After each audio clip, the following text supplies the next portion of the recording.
सभी बच्चों को नमस्कार। आज हम करने जा रहे हैं बच्चों कक्षा 10 का चैप्टर नंबर 6 रासायनिक अभिक्रिया एवं उत्प्रेरक। तो बच्चों इसका पहला पार्ट हम पढ़ चुके हैं, एक बार फिर से देख लेते हैं क्या था। इसमें पहले पार्ट के अंदर हमने पढ़ा था भौतिक एवं रासायनिक परिवर्तन। तो क्या होता है भौतिक परिवर्तन, एक बार फिर से देख लेते हैं कि कोई भी पदार्थ है उसके ऊपर कोई बाहरी ताप दाब लगता है तो वो कुछ टाइम के लिए बदल जाएगा जब तक उस पर वो अवस्थाएं लगी रहती है, लेकिन जैसे ही वह अवस्थाएं हटती है तो वह मूल पदार्थ में वापस बदल जाता है। जैसे लोहे के पास जब तक चुंबक रहती है तो लोहा चुंबक जैसा ही व्यवहार करता है, लेकिन जैसे ही चुंबक दूर हटती है तो लोहा साधारण बन जाता है। तो इस प्रकार के परिवर्तन जिसमें केवल पदार्थ की क्या होती है, भौतिक अवस्था बदलती है तो देखने वाली अवस्था बदलती है, उसको भौतिक परिवर्तन कहा जाता है। जैसे कई उदाहरण हैं, नौसादर का उद्रव्यपातन, शक्कर का पानी में विलय होना आदि। उसके बाद में भौतिक परिवर्तन के गुण कौन से होते हैं, पदार्थ के केवल भौतिक गुणों। बच्चों भौतिक गुण वो होते हैं जिनको हम देख पाते हैं, जैसे उसकी अवस्था देख पाते हैं। अवस्था से तात्पर्य कि पदार्थ ठोस है, द्रव है या गैस है, रंग गंध आदि में परिवर्तन होता है। परिवर्तन का कारण हटाने पर पुण्य प्रारंभिक अवस्था में प्राप्त होती है। जैसे ही वो परिवर्तन कर रहे हैं पदार्थ, जैसे ताप कर रहा है या कोई दाब कर रहा है, तो वो यदि हम हटा दें तो भौतिक परिवर्तन के अंदर पदार्थ वापिस से उसी अवस्था में आ जाएगा। और भौतिक परिवर्तन क्या होते हैं बच्चों, अस्थायी होता है। पदार्थ का संगठन अपरिवर्तित होता है कि पदार्थ जिसके द्वारा बनता है, जिनका आंतरिक संगठन होता है वह अपरिवर्तित होता है। जैसे जल का H2O होता है। अब बर्फ होती है बच्चों, बर्फ से जब बर्फ को गर्म करते हैं तो बर्फ से जल बनता है, लेकिन बर्फ का जो आंतरिक संगठन होता है वो भी तो H2O होता है और इस जल का भी H2O होता है। तो इससे H2O के अंदर कोई परिवर्तन नहीं आता। किस परिवर्तन के अंदर बच्चों, भौतिक परिवर्तन के अंदर। इस परिवर्तन से किसी नए पदार्थ का निर्माण नहीं होता है। भौतिक परिवर्तन में किसी नए पदार्थ का निर्माण नहीं होता। उसके बाद में बच्चों रासायनिक परिवर्तन। रासायनिक परिवर्तन से आपको बच्चों पता है कि किसी भी पदार्थ के रासायनिक गुण कौन से होते हैं, जो आंतरिक गुण होते हैं जिनको हम देख नहीं पाते हैं, और साथ में भौतिक गुण जिनको हम देख पाते हैं, दोनों यदि बदल कर नया कोई पदार्थ बना ले तो उसको बोलते हैं भौतिक परिवर्तन। जैसे कोयले का जलना। बच्चों आपको पता है कि कोयला हवा की उपस्थिति में जलता है तो राख बन जाती है। क्या राख को वापिस हम कोयला में बदल सकते हैं? क्या नहीं बदल सकते। उसी प्रकार दूध से दही जमना, दूध होता है, क्या बन जाता है, दही बन जाता है। तो दही से वापिस दूध नहीं बनता। लोहे पे जंग लगना, तो ये सब उदाहरण किसके बच्चों, रासायनिक परिवर्तन की। रासायनिक परिवर्तन के गुण कौन से हैं, जो भौतिक परिवर्तन के गुण हैं उनसे क्या है, विपरीत है।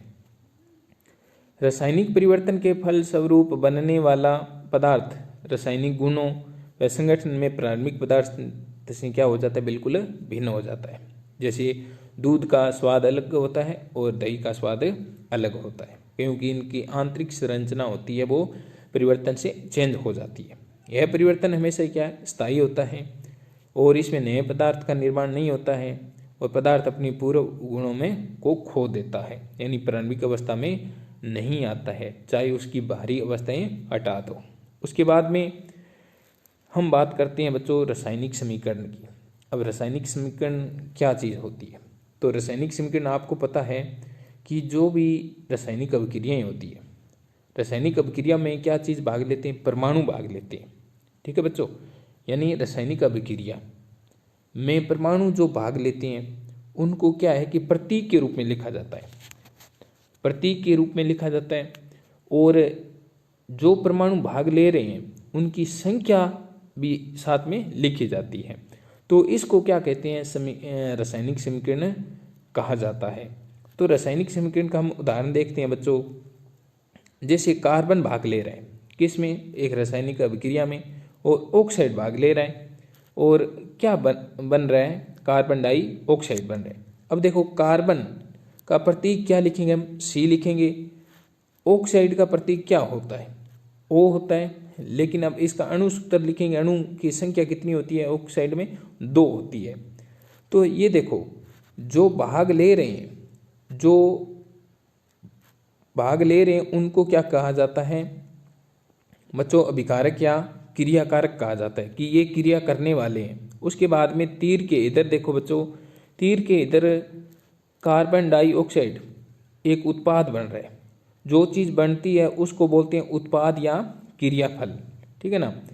तो यदि अभिकारकों के बीच 1 या 2 हो अभिकारक, तो उनके बीच में किसका निशान लगाते हैं बच्चों, प्लस का। और साधारण तीर की तरफ भी यदि उत्पाद की संख्या भी 1 से अधिक हो तो उनके बीच में किसका निशान लगाते हैं, प्लस का। तो इस प्रकार रासायनिक समीकरण होती है, वो रासायनिक जो अभिक्रिया होती है उसको शॉर्ट रूप में बताती है। तो ये थी रासायनिक समीकरण। उसके बाद में बच्चों होता है द्रव्यमान संरक्षण का नियम। यहाँ पे हम इम्पोर्टेंट जो बात है उसके बारे में बात करें। द्रव्यमान संरक्षण का नियम क्या होता है बच्चों, किसी भी रासायनिक अभिक्रिया में, जैसे C+ में O2 और क्या बना CO2। अब किसी भी रासायनिक अभिक्रिया में हमने पढ़ा जो चीज़ भाग लेती है उसको अभिकारक या क्रियाकारक कहा जाता है, और जो बनता है उसको उत्पाद या क्रियाफल कहा जाता है। अब जिस रासायनिक अभिक्रिया में जितने परमाणु भाग ले रहे हैं, ठीक है ना, यदि 2 ले रहे हैं तो आगे उत्पाद में कितने बनेंगे, 2 बनेंगे। जैसे हमने 1 कप पानी लिया और 1 कप दूध लिया, तो कितने कप चाय बनेगी, 2 ही कप बनेगी। ऐसा नहीं कि 3 कप या 4 कप चाय बन जाए। तो यही बात यहाँ पे कर रहे हैं कि जितने परमाणु रासायनिक अभिक्रिया के अंदर भाग लेंगे उतने ही आगे बढ़ेंगे। तो ये होता है द्रव्यमान के संरक्षण का नियम।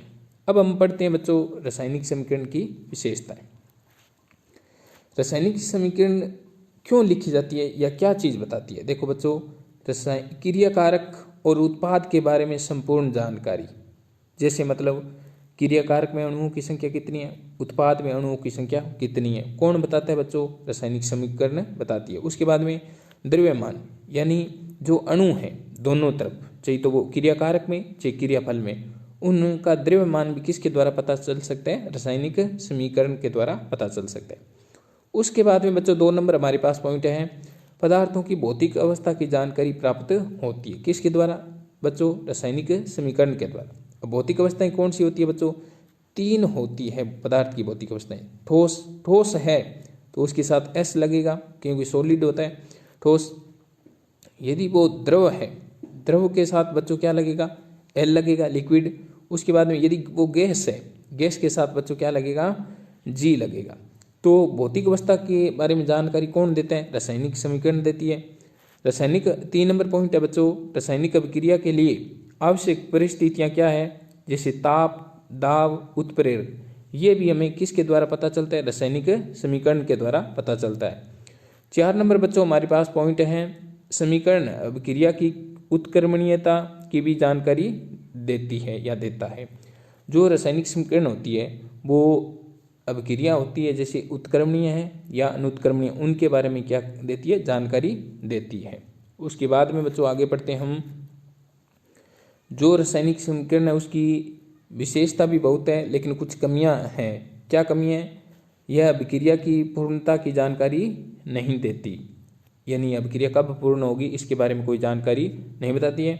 और 2 नंबर बच्चों इसका पॉइंट होता है, इसकी सीमा है कि क्रियाकारक और उत्पाद की जो सांद्रता है उनके बारे में भी यह नहीं बताती, स्पष्ट नहीं बताती। उसके बाद में बच्चों हम पढ़ते हैं रासायनिक अभिक्रिया। तो बच्चों क्या होती है रासायनिक अभिक्रिया, जैसे मान लो कोई पदार्थ है, इस पदार्थ के अंदर कोई परिवर्तन हो रहा है, तो इस परिवर्तन होने को क्या कहते हैं बच्चों, रासायनिक अभिक्रिया कहा जाता है।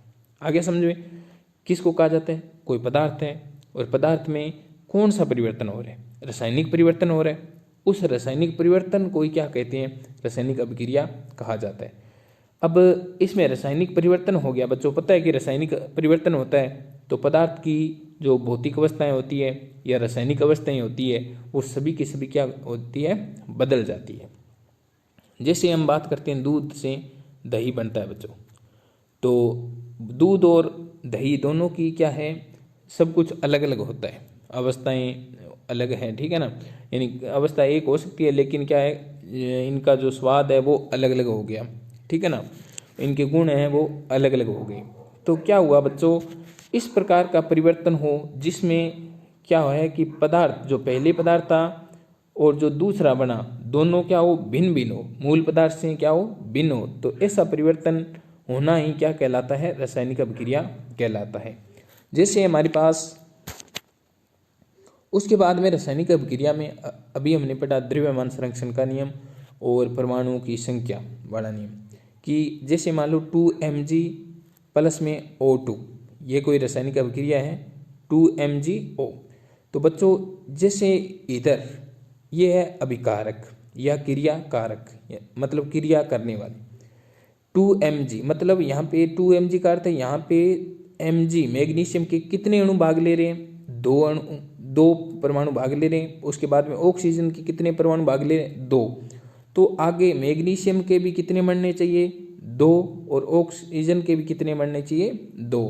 तो इस प्रकार रासायनिक अभिक्रिया के अंदर द्रव्यमान संरक्षण का नियम का पालन होना जरूरी चाहिए।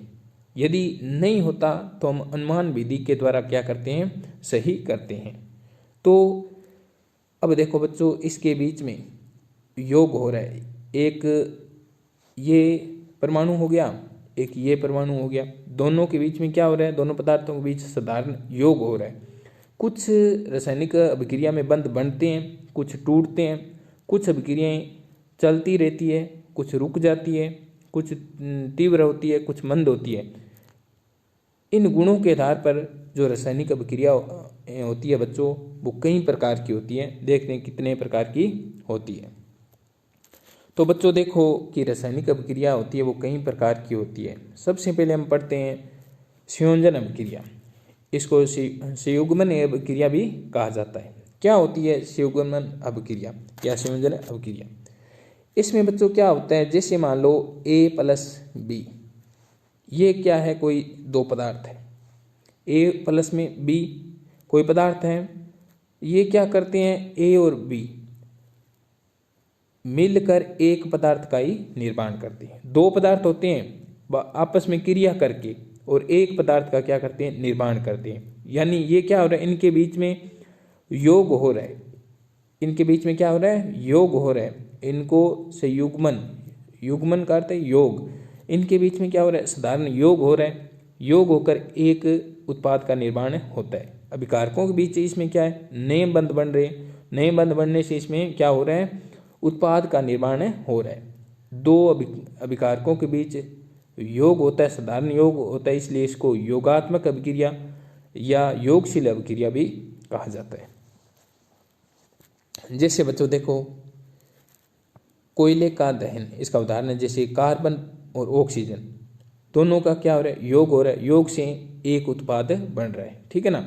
उसी प्रकार हाइड्रोजन और ऑक्सीजन का योग होके क्या बन रहा है, जल का अणु बन रहा है। तो ये होता है बच्चों संयोजन अभिक्रिया। संयोजन अभिक्रिया का ध्यान रखना कि ऐसी अभिक्रिया जिसमें दो पदार्थों का योग होके एक पदार्थ का निर्माण होता है उसको संयोजन अभिक्रिया कहा जाता है। बच्चों इसका उदाहरण है, जैसे आपके सामने कार्बन प्लस में ऑक्सीजन, दोनों का योग होता है, योग होने से क्या बन जाता है, कार्बन डाइऑक्साइड।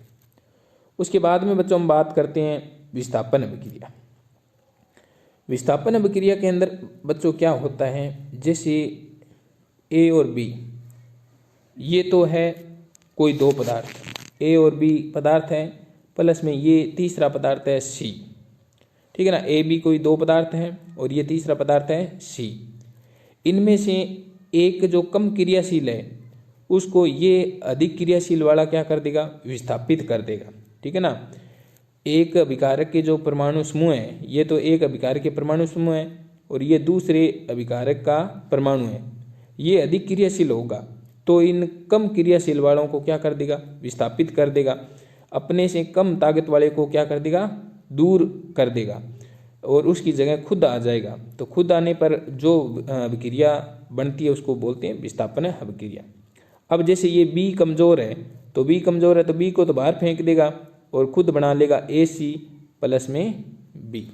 आगे समझे, यदि ये ए कमज़ोर है इस किससे सी से तो BC और ए को बाहर फेंक देगा तो BC प्लस में ए। अब बच्चों ये क्यों होता है, किस प्रकार से होता है कि किस परमाणु को या पदार्थ को बाहर फेंकेगा यानी बाहर करेगा, तो ये हमें पता चलता है तत्वों की क्रियाशीलता से। कौन सा तत्व अधिक क्रियाशील होता है और कौन सा कम क्रियाशील होता है। इसके लिए हमारे पास एक सारणी है बच्चों, देखो अब ये सारणी है बच्चों, इसमें क्या होता है कि सबसे अधिक क्रियाशील होता है पोटेशियम, उसके बाद में सबसे जो कम होता है वो होता है गोल्ड, सोना होता है। यानी ऊपर से नीचे की ओर आते हैं तो क्रियाशीलता क्या होती जाती है, कम होती जाती है। सबसे अधिक बच्चों क्या होता है, पोटेशियम, उसके बाद में सबसे कम कौन सा होता है बच्चों, सोना। अब सोना संसार का सबसे कम क्रियाशील यहाँ पे माना गया कि सबसे कम क्रियाशील होता है कि इसको बाहर रखने पर ये जो होती है वायु वाष्प इनसे बहुत कम क्रिया करेगा। अब बच्चों क्या होता है, जो सोडियम है, सोडियम किससे अधिक क्रियाशील है, गोल्ड से है, लेकिन सोडियम किससे कम क्रियाशील है, पोटेशियम से। यानी पोटेशियम क्या करेगा, सोडियम को विस्थापित कर देगा, लेकिन सोडियम किसको विस्थापित नहीं करेगा, पोटेशियम को विस्थापित नहीं कर पाएगा। तो ये होता है इनकी क्रियाशीलता का क्रम। अब हम पढ़ रहे थे बच्चों कि विस्थापन अभिक्रिया, विस्थापन अभिक्रिया के अंदर क्या था कि अधिक क्रियाशील वाला जो तत्व होता है वो कम क्रियाशील वाले को क्या कर देता है, विस्थापित कर देता है। ऐसी अभिक्रिया को क्या कहते हैं, विस्थापन अभिक्रिया कहते हैं। तो इसमें देखो बच्चों CuSO4 प्लस में Zn। अब यहाँ पे देखो बच्चों हमने पढ़ा Zn अधिक क्रियाशील है, किससे बच्चों, Cu कॉपर से। तो ये Zn क्या करेगा बच्चों, इस Cu को क्या करेगा, बाहर कर देगा और इसकी जगह खुद आ जाएगा। तो देखो ZnSO4 और इस Cu को क्या कर देगा, बाहर कर देगा। उसी प्रकार जैसे Fe प्लस में CuSO4, तो Fe किससे, यानी जो लोहा है किसके की तुलना में क्रियाशील है, तांबे की तुलना में, तो इस तांबे को बाहर कर देगा जैसे और खुद क्या करेगा, विलयन बना लेगा, FeSO4 प्लस में Cu। तो ये थी बच्चों विस्थापन अभिक्रिया। विस्थापन अभिक्रिया क्या होती है कि जो अधिक क्रियाशील होता है वो कम क्रियाशील पदार्थ को क्या कर देता है, विस्थापित कर देता है या बाहर कर देता है। तो उस अभिक्रिया को क्या कहा जाता है, विस्थापन अभिक्रिया कहा जाता है। उसके बाद में बच्चों हम पढ़ते हैं द्विविस्थापन अभिक्रिया। तो द्विविस्थापन अभिक्रिया क्या होती है बच्चों कि जो अभिकारक होते हैं, अभिकारकों के जो परमाणु समूह होते हैं वो आपस में क्या करते हैं, स्थान बदलते हैं। जैसे बच्चों हम बात करते हैं वह अभिक्रिया जिसमें आयनों का क्या होता है, आपस में आदान प्रदान होता है। जैसे मैं लिखता हूँ समीकरण AB प्लस में CD, AB प्लस में CD, तो क्या बनेगा बच्चों, जैसे A तो किसके साथ बंध बनाएगा, AD के साथ, और B किसके साथ बंध बनाएगा, BC के साथ। यानी आपस में क्या कर लेते हैं, स्थान परिवर्तित कर लेते हैं। तो क्या बनेगा, AD प्लस में BC। तो इस प्रकार यदि ऐसी रासायनिक अभिक्रिया जिसमें अभिकारक आपस में स्थान बदले या आयनों का आपस में स्थान परिवर्तित हो, तो ऐसी अभिक्रिया क्या कहलाती है बच्चों, द्विविस्थापन। यानी आयनों का आदान प्रदान हो तो ऐसी अभिक्रिया क्या कहलाती है, द्विविस्थापन कहलाती है। और नए यौगिक का क्या होता है, निर्माण होता है। जैसे बच्चों आपके सामने दिया हुआ है CuSO4 प्लस में 2NaOH। तो अब देखो Cu इसके साथ OH के साथ जाएगा और जो Na है वो सोडियम किसके साथ आएगा, इसके साथ आएगा। तो CuOH2 प्लस में Na2SO4 बन जाएगा। उसी प्रकार जैसे बच्चों AgNO3 प्लस में KCl, तो Ag किसके साथ जाएगा बच्चों, A है वो D के साथ, तो AgCl बन जाएगा। और B और C, तो B और C क्या बनेगा, KNO3 बन जाएगा। तो इस प्रकार यानी ऐसी रासायनिक अभिक्रिया जिसमें अभिकारकों के जो आयन आपस में स्थान बदलते हैं और यौगिक का निर्माण करते हैं बच्चों, उनको क्या कहा जाता है? द्विविस्थापन अभिक्रिया कहा जाता है। तो ये थी बच्चों द्विविस्थापन अभिक्रिया। उसके बाद में बच्चों हम पढ़ते हैं, आगे वाली है हमारे पास अपघटनीय अभिक्रिया। इस अपघटनीय अभिक्रिया को वियोजन अभिक्रिया कहा जाता है। जैसे हमने संयोजन अभिक्रिया पढ़ा कि एक या एक से अधिक अभिकारक होते हैं या दो अभिकारक होते हैं, मिलके एक ही क्या करते हैं? उत्पाद का निर्माण करते हैं बच्चों संयोजन अभिक्रिया में। लेकिन वियोजन या अपघटन में क्या होता है? एक अभिकारक होगा, बड़ा अभिकारक होता है, टूट कर क्या करता है? या एक से अधिक उत्पादों का क्या करता है? निर्माण करता है। ठीक है ना। तो अपघटन का अर्थ है टूटना। क्या होता है? एक कोई पदार्थ होगा, वो टूट के छोटे छोटे उत्पाद बना देगा। तो हम बात करते हैं अपघटनीय अभिक्रिया की। अपघटन का अर्थ क्या होता है बच्चों? टूटना। तो ऐसी अभिक्रियाएं जिसमें एक ही अभिकारक, क्या अभिकारक मतलब एक पदार्थ होता है, वो टूट कर उत्पाद का क्या करता है? निर्माण करता है। छोटे छोटे उत्पादों का क्या करता है? निर्माण करता है या दो से अधिक उत्पाद बनाता है, तो इसको अपघटनीय अभिक्रिया कहलाती है। अपघटनीय अभिक्रिया निम्न प्रकार से होती है बच्चों। ये अपघटन होता है बच्चों पदार्थों का, किसके द्वारा होता है? ये तीन प्रकार से होता है बच्चों। विद्युत के द्वारा, यदि कोई पदार्थ है उसमें विद्युत प्रवाहित कर दें तो वो विद्युत के द्वारा टूट जाएगा। उसके बाद में बच्चों ताप द्वारा, ताप या उष्मा के द्वारा। उसके बाद में बच्चों प्रकाश के द्वारा। ये तीन प्रकार की होती है बच्चों अपघटनीय अभिक्रिया। यदि किसी पदार्थ को हम विद्युत प्रवाहित करें, किसी पदार्थ में विद्युत प्रवाहित करें तो वो क्या करेगा? टूट जाएगा, विद्युत के द्वारा टूट जाएगा। और उसके बाद यदि कोई ऐसे पदार्थ होते हैं, यदि उनका हम ताप बढ़ा दें तो ताप के द्वारा वो टूट जाएंगे। और कुछ ऐसे पदार्थ हैं यदि वो प्रकाश मिले, प्रकाश के द्वारा टूट जाएंगे। तो हम पढ़ते हैं, जैसे मान लो विद्युत अपघटन। जब किसी यौगिक की गलित या द्रव अवस्था में विद्युत धारा प्रवाहित की जाती है तो वह अपघटित हो जाता है। जैसे कोई पदार्थ है उसमें विद्युत धारा के द्वारा अपघटन होता है।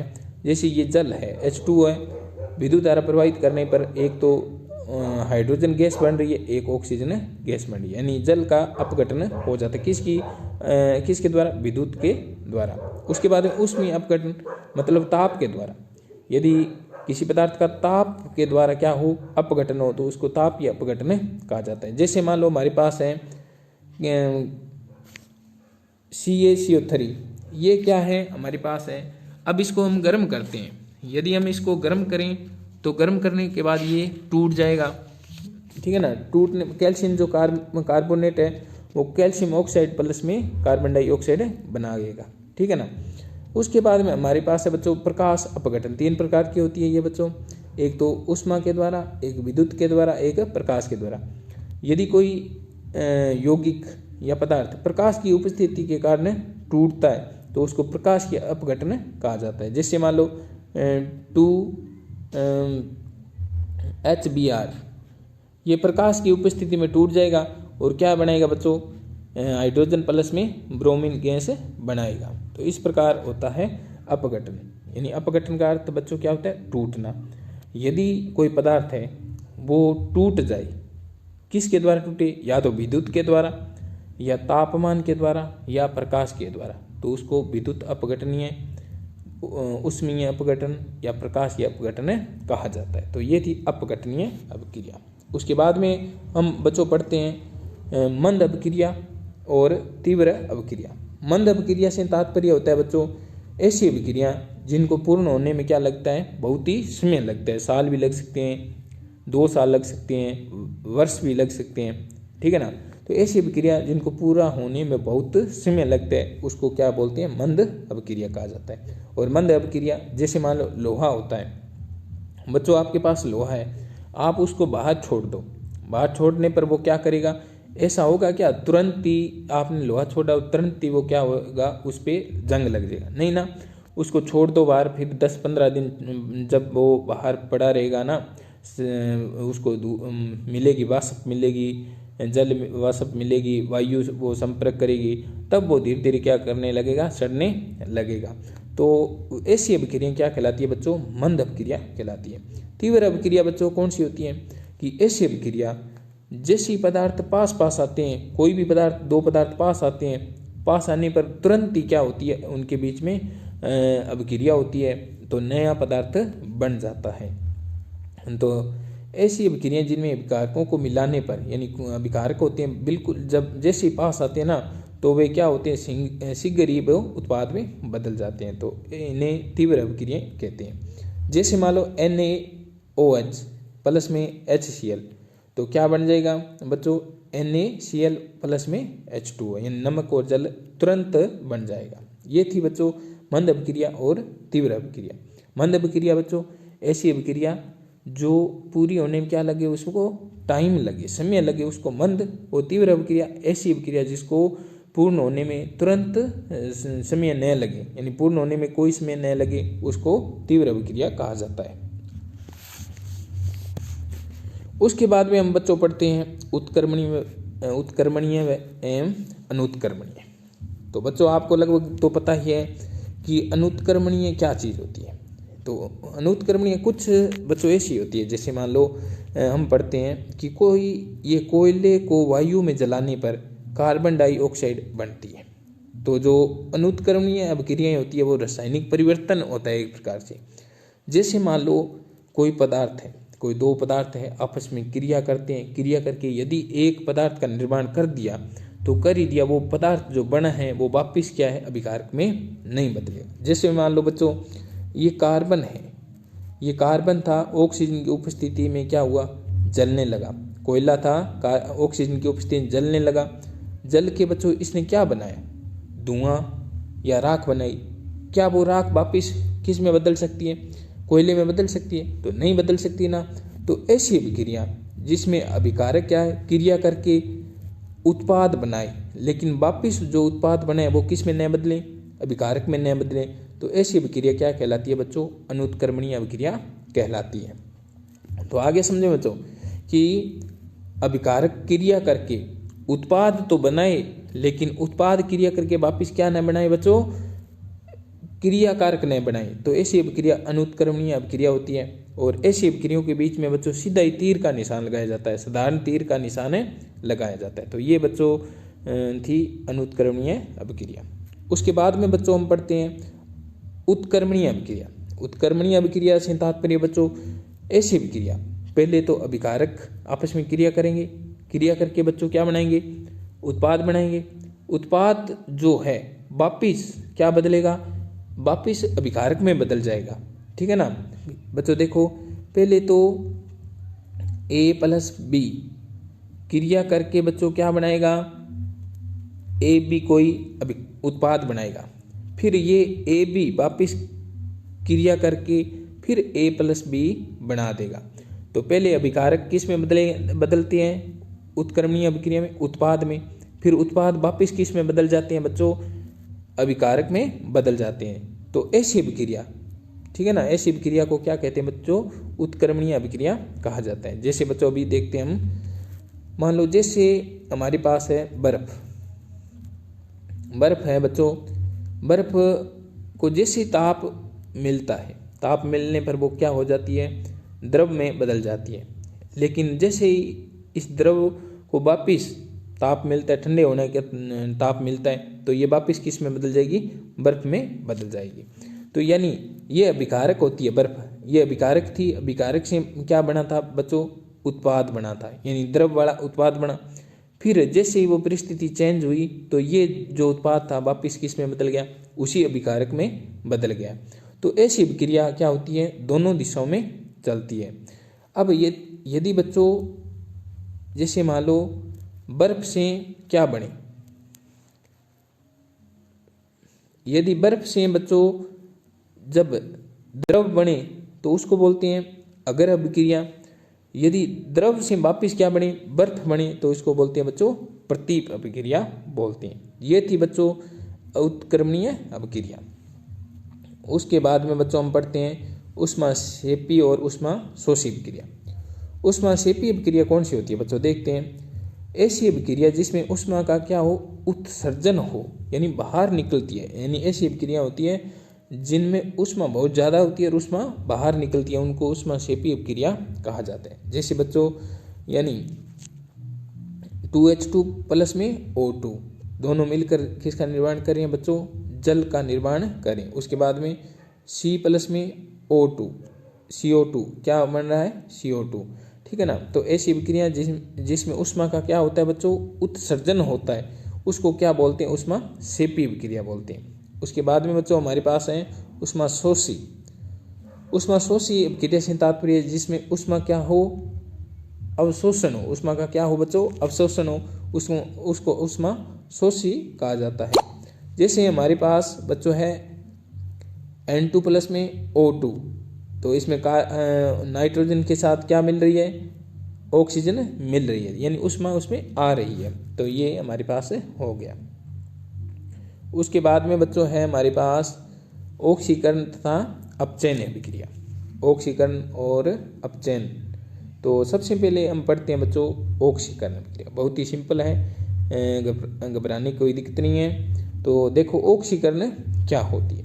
ऑक्सीकरण बच्चों होती है, जैसे मान लो ऑक्सीकरण से नाम से पता है कि ऑक्सीकरण का अर्थ है ऑक्सीजन का मिलना, ठीक है ना। वह रासायनिक अभिक्रिया देखो जिसमें ऑक्सीजन क्या करे, जुड़े, ठीक है ना। ऑक्सीजन तो जुड़े और हाइड्रोजन क्या हो, बाहर निकले, उसको क्या कहते हैं बच्चों, ऑक्सीकरण कहा जाता है। यानी ऑक्सीकरण से बच्चों ध्यान से समझो, ऑक्सीकरण से कि उसमें ऑक्सीजन तो जुड़ेगी और हाइड्रोजन क्या करेगी, बाहर निकलेगी, उसको क्या कहा जाता है, ऑक्सीकरण कहा जाता है। जैसे बच्चों देखो 2Mg प्लस में O2, यानी इस मैग्नीशियम के साथ क्या चीज़ मिल रही है, ऑक्सीजन मिल रही है। तो क्या हुआ बच्चों, इस प्रकार, यानी जब ऑक्सीजन का क्या हो, योग हो और हाइड्रोजन क्या करे, बाहर निकले, तो ऐसी अभिक्रिया को क्या कहते हैं बच्चों, ऑक्सीकरण अभिक्रिया कहा जाता है। अब देखो इसमें नीचे वाले में देखो 2NaH, तो इसमें क्या बना, 2Na प्लस में H2, यानी H2 इसमें हाइड्रोजन क्या निकल रही है बच्चों, बाहर निकल रही है।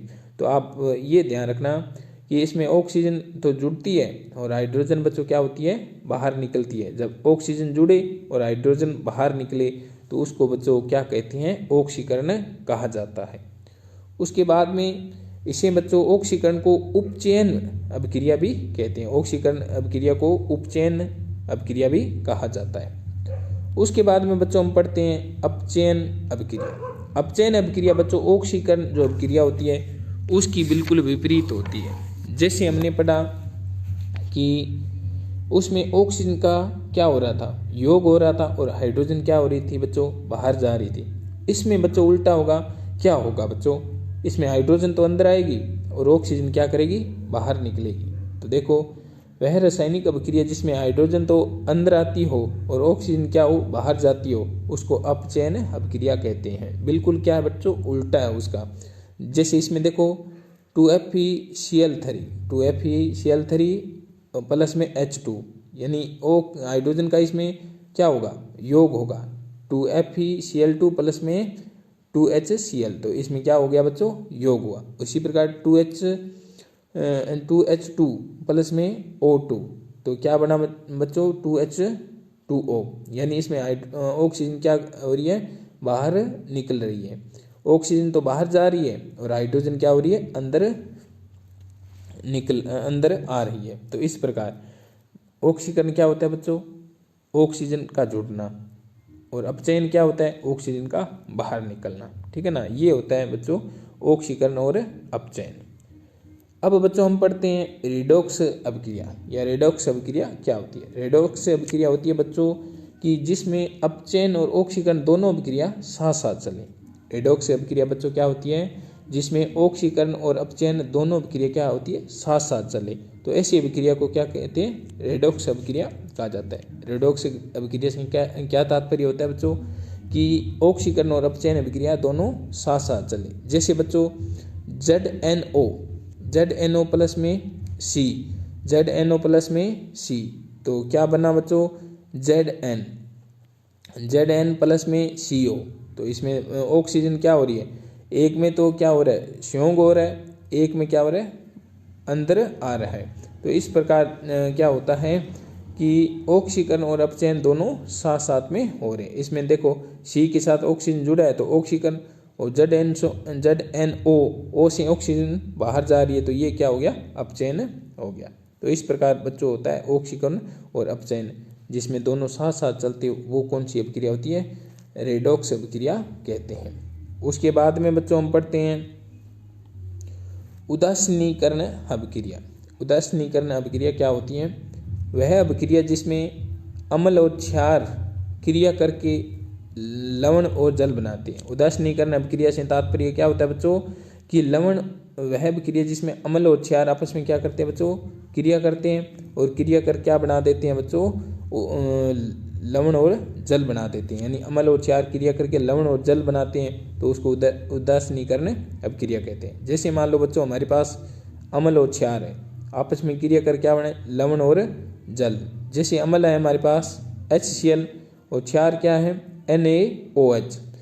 तो उदासीनीकरण अभिक्रिया के अंदर क्या होता है बच्चों कि ऐसी अभिक्रिया होती है, न तो उसमें क्षार के गुण होते हैं, न क्या होते हैं, अम्ल के गुण होते हैं, तो वो उदासीन होती है। जैसे HCl प्लस में NaOH तो क्या बना, NaCl प्लस में H2O बन गया। तो इस प्रकार की अभिक्रिया जिसमें अम्ल क्षार क्रिया करके क्या बनाई, लवण और जल, उनको उदासीनीकरण अभिक्रिया कहा जाता है। उसके बाद में बच्चों हम पढ़ते हैं, और ये सारणी एक, इसमें थोड़ा सा और ध्यान रखना कि ऑक्सीकरण और अपचयन, इस सारणी से और समझ लेते हैं। ऑक्सीकरण में बच्चों क्या होता है, ऑक्सीजन का क्या होता है, योग होता है, और इसमें क्या होता है बच्चों, अपचयन में ऑक्सीजन बाहर निकलती है। ठीक है। उसके बाद में बच्चों क्या होता है, ऑक्सीकरण के अंदर बच्चों हाइड्रोजन बाहर निकलती है, और अपचयन के अंदर हाइड्रोजन अंदर आती है। तो ये ध्यान रखना बच्चों। उसके बाद में बच्चों ऑक्सीकरण के अंदर जो ऋण विद्युतीय तत्व होते हैं उनका क्या होता है, योग होता है, और अपचयन के अंदर बच्चों क्या होता है, ऋण विद्युतीय जो तत्व होते हैं उनका निष्कासन होता है, यानी बाहर निकलते हैं। उसके बाद में बच्चों जो ऑक्सीकरण होती है उसमें जो धन विद्युतीय तत्व होते हैं वो तो क्या होते हैं, उनमें बाहर जाते हैं, और अपचयन के अंदर धन विद्युतीय तत्व अंदर आते हैं। ठीक है ना। उसके बाद में ऑक्सीकरण उसको कहा जाता है जो इलेक्ट्रॉन त्यागती हो। जैसे सोडियम होती है, सोडियम के अंदर बच्चों 11 इलेक्ट्रॉन होते हैं, तो लेकिन सोडियम ने इलेक्ट्रॉन त्याग दिया। किसी के ऊपर जब आवेश लगाओ, प्लस का आवेश लगाओ, तो उसका क्या होता है बच्चों, ऑक्सीकरण होता है। ठीक है ना, क्योंकि वह इलेक्ट्रॉन त्याग रही है। अब एक प्लस लगा तो बच्चों आप समझो कि उसमें एक इलेक्ट्रॉन की क्या हुई, कमी हुई। जब कोई भी धातु इलेक्ट्रॉन धातुएं त्याग देती है, ठीक है ना, धातुएं इलेक्ट्रॉन का त्याग करती है। अब धातुओं ने क्या किया, इस सोडियम धातु होती है, इसने इलेक्ट्रॉन त्यागा, ठीक है ना, त्याग कर ये क्या बनाया, इसने धनायन बनाया। जब किसी भी धातु से इलेक्ट्रॉन बाहर निकलता है तो वो क्या बनाती है बच्चों, धनायन बनाती है। एक प्लस का निशान है तो मतलब एक इलेक्ट्रॉन, दो प्लस के निशान है तो दो इलेक्ट्रॉन बाहर जा रहे हैं, इनमें कमी हो रही है। जैसे सोडियम में 11 इलेक्ट्रॉन होते हैं, 2 प्लस लगे हैं तो आप समझ लेना 2 इलेक्ट्रॉन बाहर चले गए, तो कुल इलेक्ट्रॉन इसमें कितने रह गए बच्चों, 9 इलेक्ट्रॉन रह गए। उसी प्रकार यदि किसी के अंदर इलेक्ट्रॉन आ रहे हैं अंदर, जैसे Cl प्लस में इलेक्ट्रॉन और Cl के ऊपर माइनस लग जाए, ठीक है ना, Cl के ऊपर क्या लग जाए बच्चों, माइनस लग जाए, तो क्लोरीन कितने नंबर पे होता है, अब माइनस लग गया तो इसमें एक इलेक्ट्रॉन क्या हो गया, बढ़ गया है, बाहर से इसने अंदर ले लिया। तो इस प्रकार इलेक्ट्रॉन का त्यागना ऑक्सीकरण होता है बच्चों। क्या होता है बच्चों, ऑक्सीकरण, और इलेक्ट्रॉन का ग्रहण करना अपचयन होता है। तो ये थी बच्चों ऑक्सीकरण और अपचयन। उसके बाद में हम बच्चों पढ़ते हैं उत्प्रेरक। तो बच्चों क्या होता है उत्प्रेरक, देखो उत्प्रेरक बच्चों क्या होता है कि कुछ ऐसे पदार्थ होते हैं जो अभिक्रिया के अंदर खुद तो भाग नहीं लेते हैं, ठीक है ना, दूर ही रहते हैं, लेकिन वो क्या करते हैं, अभिक्रिया के वेग को बढ़ा देते हैं, ठीक है ना। तो ऐसे पदार्थ क्या कहलाते हैं, उत्प्रेरक कहलाते हैं, और इस घटना को क्या कहते हैं, उत्प्रेरण कहा जाता है। जैसे मान लो बच्चों हम बात करते हैं वनस्पति जो तेल होता है वो हाइड्रोजन से क्रिया करता है, किसकी उपस्थिति में, निकल की उपस्थिति में। तो क्या बन जाता है बच्चों, वनस्पति घी बन जाता है। तो उनको क्या बोलते हैं, तो ये जो निकल है ना बच्चों, ये इनकी क्रिया को बढ़ा रहा है, जल्दी करने के लिए कह रहा है। तो ये जो निकल है वो क्या कर रहा है, उत्प्रेरक का काम कर रहा है, ठीक है ना। वनस्पति तेल प्लस में हाइड्रोजन की क्रिया तो हो रही है, लेकिन जो निकल आके इनकी क्रिया को क्या कर दिया, तेज कर दिया। तो अब क्रिया की दर को तेज करने वाला पदार्थ क्या कहलाता है बच्चों, उत्प्रेरक कहलाता है। उसके बाद में बच्चों हम बात करते हैं कि उत्प्रेरक होते हैं वो कई प्रकार के होते हैं। जैसे हम पहले बात करते हैं अवस्था के आधार पर।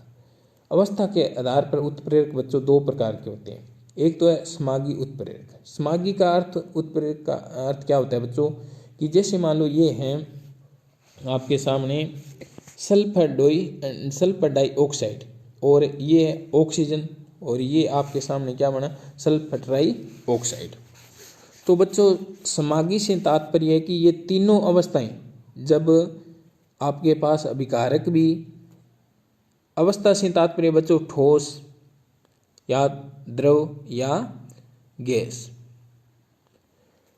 यहाँ समागी उत्प्रेरक से समझो बच्चों कि जब ये अभिकारक भी तो क्या हो, या तो सारे के सारे ठोस हो, और उत्पाद भी क्या हो, ठोस हो, और ये जो यहाँ पे भाग लेगा कौन, उत्प्रेरक, वो भी क्या हो, ठोस हो, उसको बोलते हैं समागी उत्प्रेरक।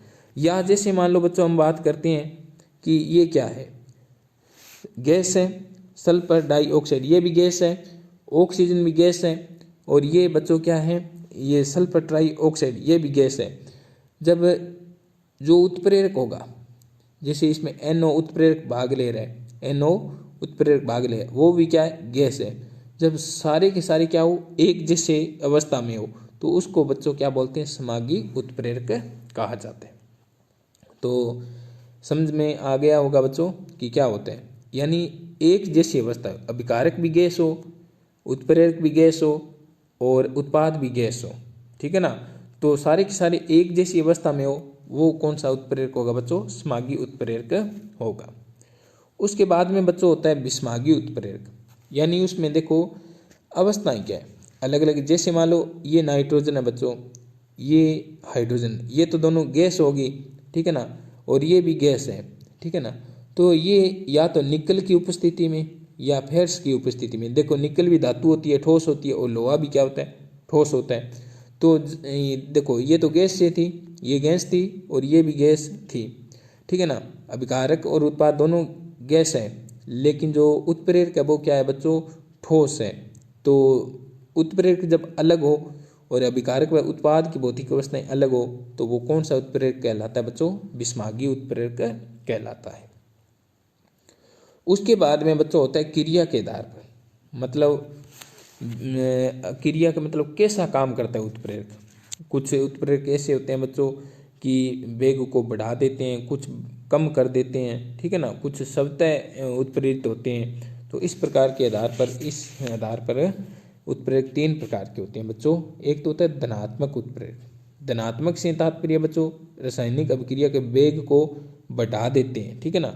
भाई रासायनिक क्रिया तो हो रही है, धनात्मक का अर्थ होता है कि उसके पास आके उसकी क्रिया को थोड़ा सा बढ़ा देते हैं। तो ऐसे जो होते हैं उनको धनात्मक उत्प्रेरक कहा जाता है। उसके बाद में बच्चों ऋणात्मक उत्प्रेरक, आपको पता ही है कि ऋणात्मक का माइनस का निशान होता है, मतलब ऐसे उत्प्रेरक जो क्या कर देंगे बच्चों, रासायनिक अभिक्रिया के वेग को क्या कर देंगे, कम कर देंगे। भाई अभिक्रियाएं तो होती रहती है, लेकिन ये पास में आके क्या करेंगे, अभिक्रिया के वेग को कम कर देते हैं। तो ऐसे उत्प्रेरक को ऋणात्मक उत्प्रेरक कहा जाता है।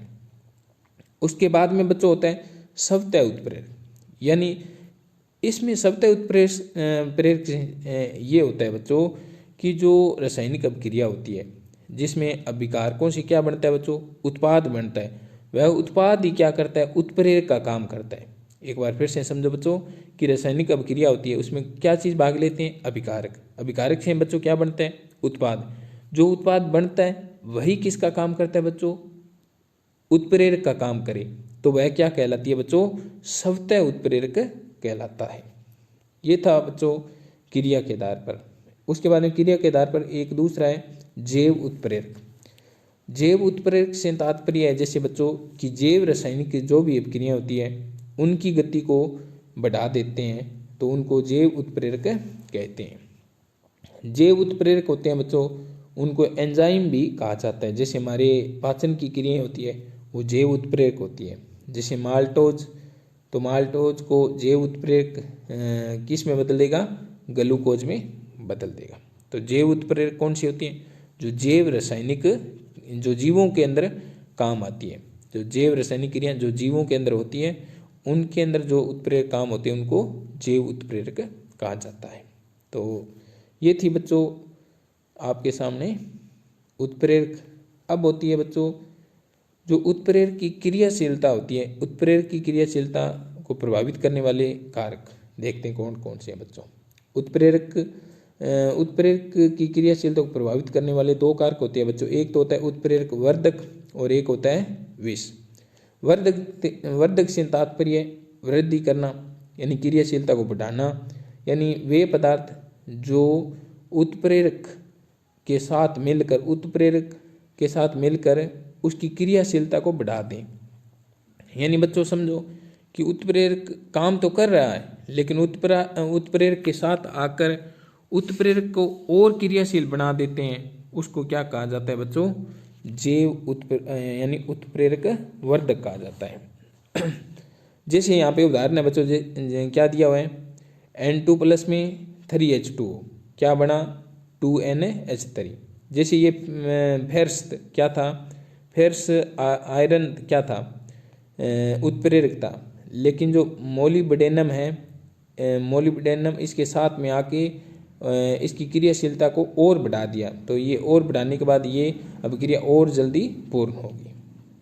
उसके बाद में बच्चों उत्प्रेरक विष का तात्पर्य होता है जो उत्प्रेरक की क्रियाशीलता को क्या करते हैं बच्चों, कम करते हैं। जैसे क्या था हमारे पास N2+ में 3H2, N2+ में 3H2 और इसमें F ही क्या है, उत्प्रेरक है, लेकिन CO क्या कर रहा है, जो कार्बन मोनोऑक्साइड गैस है वो उत्प्रेरक की क्या करी है, क्रियाशीलता को कम कर रही है, कम करके और इस अभिक्रिया का वेग क्या कर रही है बच्चों, कम कर रही है। तो ये थे बच्चों उत्प्रेरक को प्रभावित करने वाले दो पदार्थ, उत्प्रेरक वर्धक जो उत्प्रेरक की क्रियाशीलता को बढ़ाते हैं, उत्प्रेरक विष जो उत्प्रेरक की क्रियाशीलता को कम करते हैं। तो अब देखते हैं हम बच्चों उत्प्रेरक के गुण क्या होते हैं। उत्प्रेरक क्या होते हैं बच्चों, रासायनिक अभिक्रिया में भाग लेते हैं परंतु स्वयं क्या रहते हैं, अपरिवर्तित रहते हैं। मतलब उत्प्रेरक रासायनिक अभिक्रिया में क्या भाग तो लेते हैं, ठीक है ना, लेकिन अभिक्रिया के वेग में परिवर्तन कर देते हैं, लेकिन स्वयं क्या होते हैं, अपरिवर्तित रहते हैं। उसके बाद में उत्प्रेरक रासायनिक अभिक्रिया के वेग में क्या करते हैं, परिवर्तन करते हैं। उसके बाद में उत्प्रेरक रासायनिक अभिक्रिया में सूक्ष्म मात्रा ही पर्याप्त होती है। जैसे बच्चों आपके घर में सब्जी होती है, सब्जी के अंदर नमक की थोड़ी सी मात्रा उसका स्वाद बढ़ा देती है, तो नमक वहाँ पे उत्प्रेरक का काम करता है। उत्प्रेरक एक निश्चित ताप पर ही अधिक क्रियाशील होता है। उत्प्रेरक अभिक्रिया को प्रारंभ नहीं करता है बच्चों, उसके वेग को ही बढ़ाता है। तो उत्प्रेरक अभिक्रिया को प्रारंभ नहीं करता है लेकिन अभिक्रिया के वेग को बढ़ाता है। तो ये था बच्चों आपका लेसन। मैं आशा करता हूँ आपको समझ में आ गया होगा। यदि समझ में आ गया और वीडियो पसंद आया तो वीडियो को लाइक कर दो जल्दी और चैनल को सब्सक्राइब कर दो। धन्यवाद।